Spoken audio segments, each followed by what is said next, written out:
Assalamualaikum warahmatullahi wabarakatuh. Perkenalkan, nama saya Yudiadi Vansa Putra.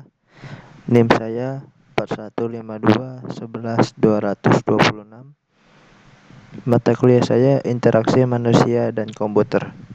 Saya mengambil tema notasi desain dialog.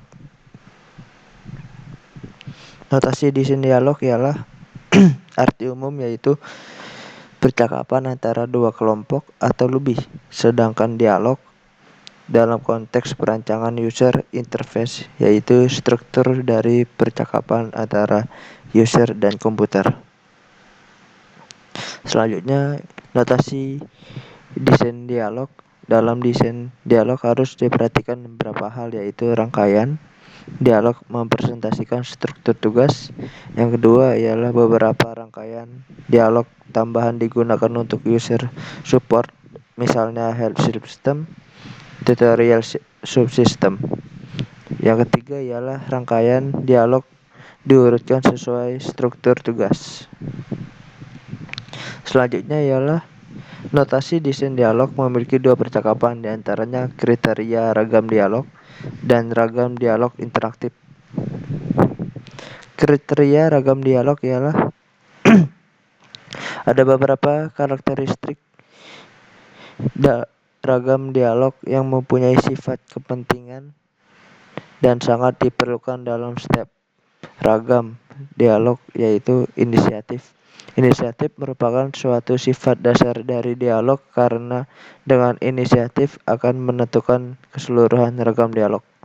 Yang kedua adalah keluasan, mempunyai kemampuan untuk mencapai suatu tujuan lewat sejumlah cara yang berbeda. Karakteristik yang penting adalah bahwa sistem harus dapat menyesuaikan diri dengan keinginan pengguna dan diberi kesempatan pada pengguna untuk memperluas antarmuka untuk memenuhi keinginannya.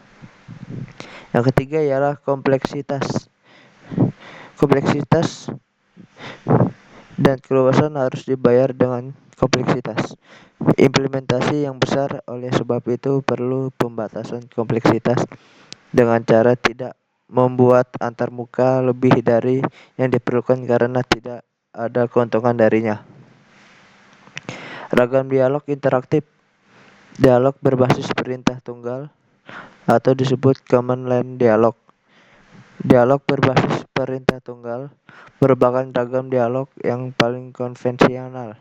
Perintah-perintah tunggal yang dapat dioperasikan biasanya tergantung dari sistem komputer yang dipakai dan berada dalam suatu domain yang disebut bahasa perintah atau disebut command language. Yang kedua ialah dialog berbasis bahasa pemrograman atau disebut programming language dialog.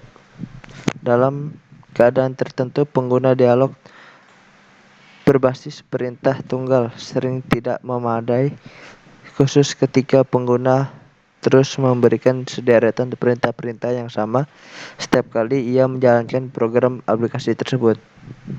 Yang ketiga adalah antarmuka berbasis bahasa alami. Antarmuka berbasis bahasa alami adalah komunikasi antara manusia dan komputer lewat ucapan secara jelas dan dengan melihat pada perbedaan bahasa yang digunakan oleh manusia dan komputer, maka sebuah sistem yang mengimplementasikan dialog berbasis bahasa alami perlu mempunyai sistem penerjemah yang dapat menerjemahkan suatu kalimat pada dua arah. Sekian dari saya. Wassalamualaikum warahmatullahi wabarakatuh.